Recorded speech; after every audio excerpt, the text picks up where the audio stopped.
Hermanos, vamos a hablar ahora entonces de la búsqueda del Jesús histórico en su segunda etapa, la segunda búsqueda del Jesús histórico.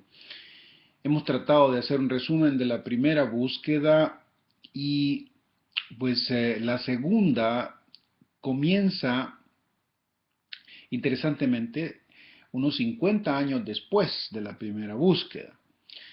Y la razón de eso es que estos mismos liberales, como Schweitzer, como Kaller, como Weiss, como Rede, algunos de ellos no tuve tiempo para mencionarlos en la primera eh, descripción de la búsqueda, de la primera búsqueda, pero fueron hombres eruditos de herencia liberal que todos ellos contribuyeron a que la primera búsqueda muriera y que insistieran en varias de las cosas que eran definitivas para el Jesús histórico, la investigación del Jesús histórico. Una de esas, como ustedes recordarán, insistía en que la teología liberal, que había dicho que el Jesús histórico era diferente de la teología cristiana, del Jesús que se presenta en la teología cristiana, le había quitado lo escatológico a Jesús.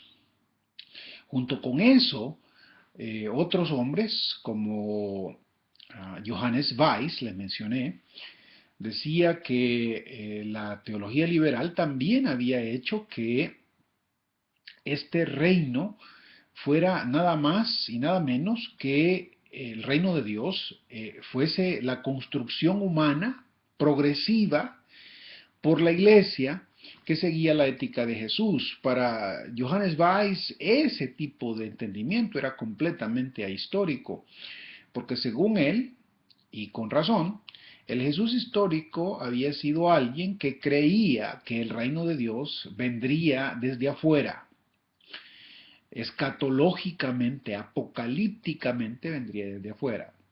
Sin embargo, como les había ya dicho, para él también, como era un liberal, pensaba que si bien es cierto Jesús creía que el reino de Dios vendría desde afuera, Jesús había estado equivocado. Y ese Jesús histórico, según él, no nos sirve para mucho, de tal forma que al final de su libro sobre el reino de Dios en la predicación de Jesús, él concluye que si bien es cierto el reino de Dios no vendrá hacia nosotros como Jesús pretendía, nosotros sí iremos a Él, nos dice. Y es ahí donde después de morir podremos juntarnos con Jesús. Junto con él y Schweitzer había habido otros hombres como Rede, este otro erudito de apellido Rede, W-R-E-D-E, quien había estudiado el Evangelio de Marcos.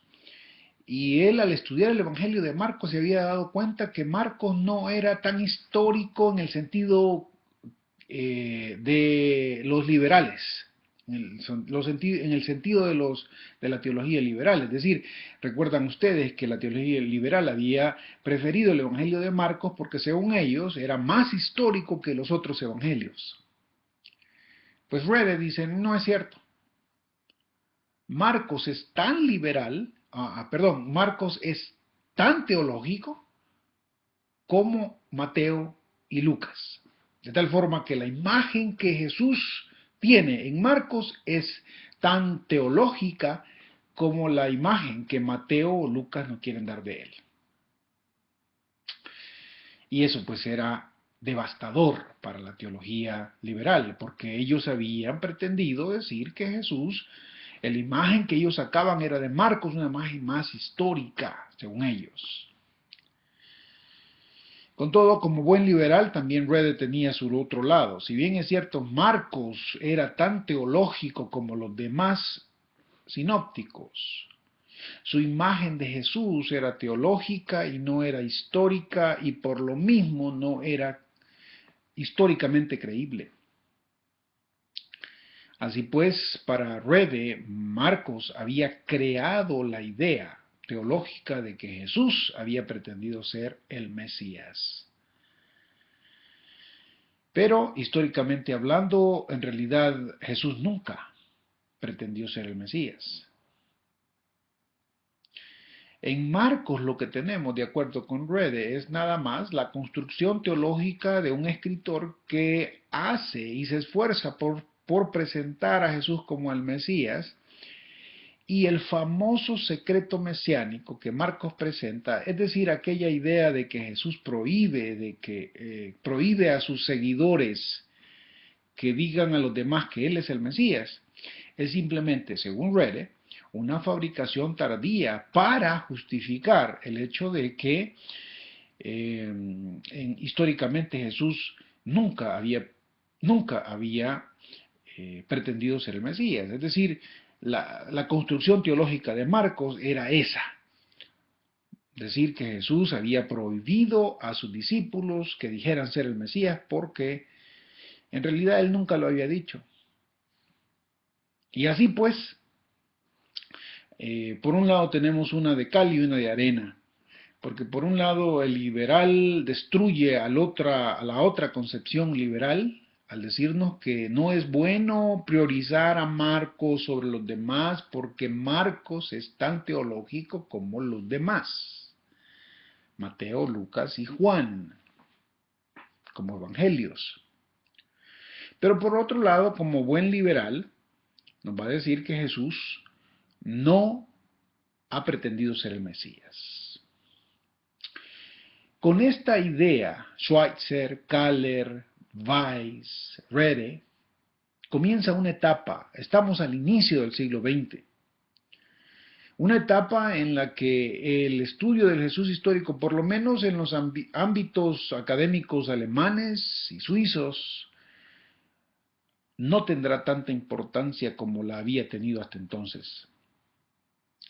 Es ese mismo tiempo en el que la teología neo-ortodoxa va a reinar. Karl Barth, Rudolf Bultmann, y luego Paul Tillich, más adelante, por supuesto. Pero en especial Karl Barth y Rudolf Bultmann insistirán en la necesidad de decir que la teología no se basa en el Jesús histórico, se basa en el Cristo de la fe.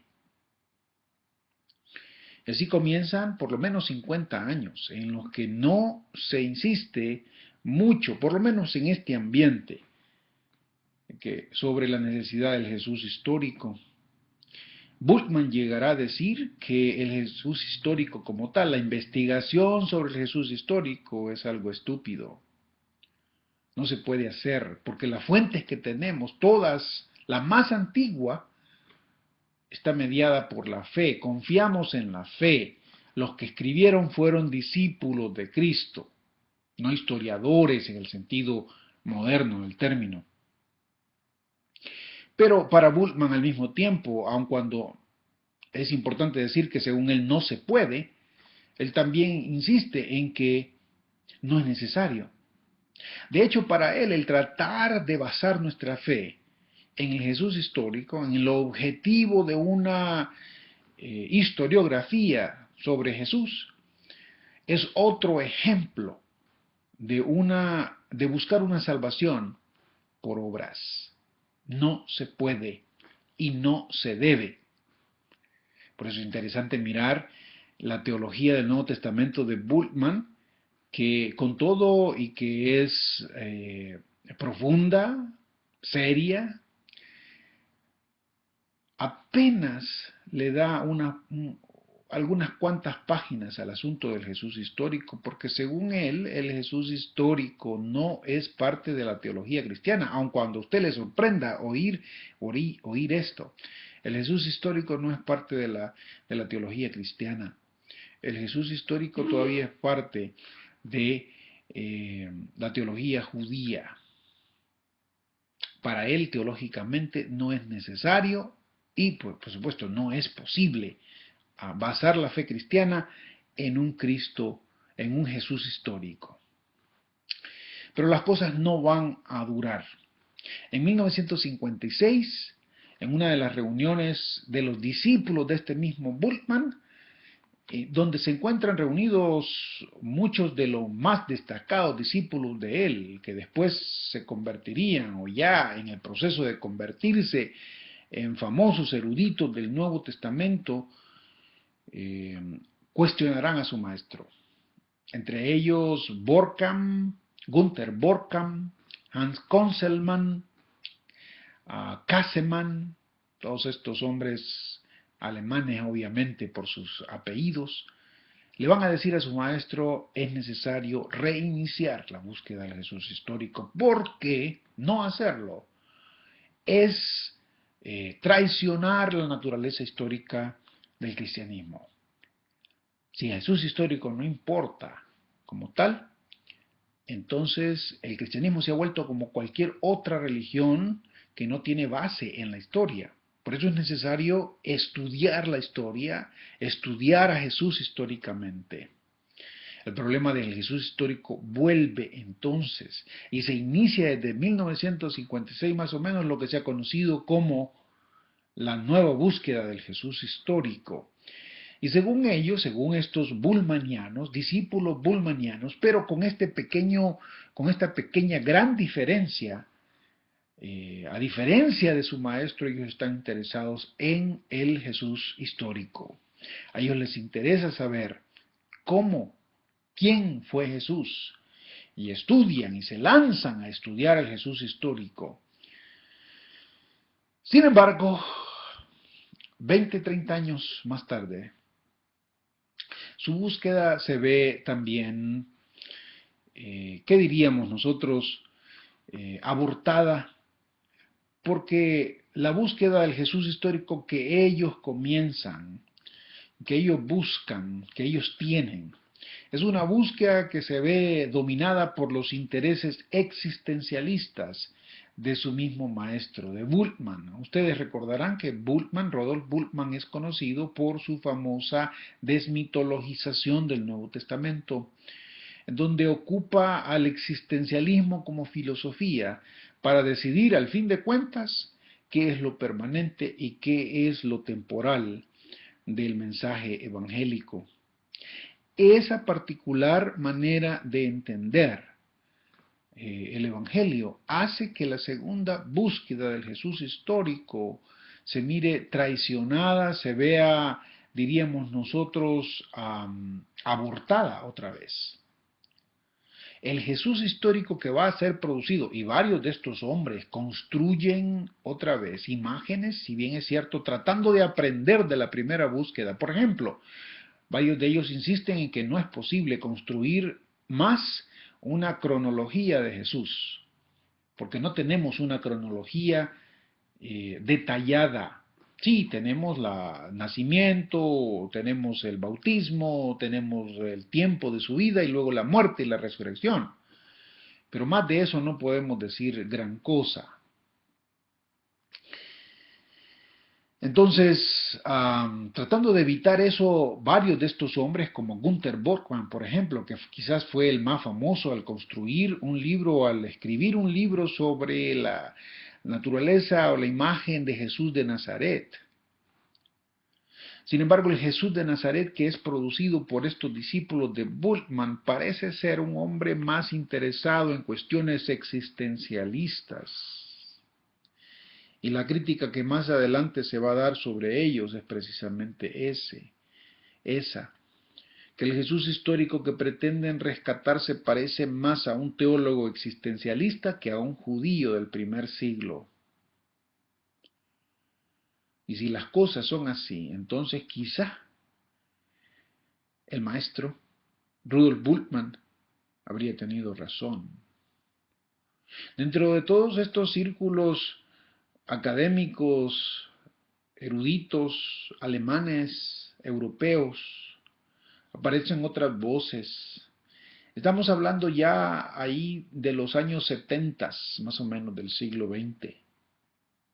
Durante esos años, la idea de poder recobrar realmente al Jesús histórico parece otra vez haber llegado a una conclusión de fracaso. Y aun cuando hay hombres como Joachim Jeremías, por ejemplo, que escribió una obra increíble sobre el Jesús histórico, es interesante poder comparar la obra de Bultmann y Joachim Jeremías, un erudito en cuanto a lo que el texto del Nuevo Testamento se refiere, conocedor del griego, conocedor del arameo, capaz de traducir del griego al arameo. Ustedes recordarán que Jesús obviamente habría hablado en arameo y que la traducción, lo que tenemos en el Nuevo Testamento, debe ser una traducción de las palabras originales de Jesús en arameo al griego.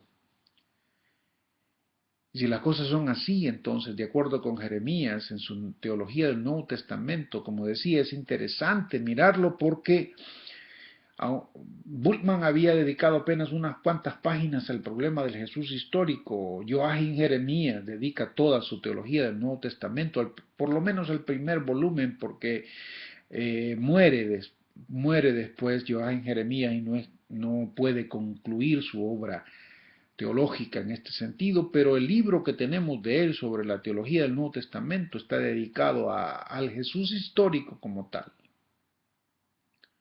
Y nos habla de él con detalles increíbles, nos habla de las palabras, de la epísima vox del Jesús histórico, y que sí se puede obtener, que sí se puede lograr. Con todo y eso, pareciera que la segunda búsqueda del Jesús histórico ha llegado a su final y ha terminado en tragedia porque aparentemente las influencias filosóficas de los teólogos que han querido hacerla han intervenido y el Jesús histórico que ha nacido más parece, que ha aparecido más parece ser un filósofo existencialista que otro.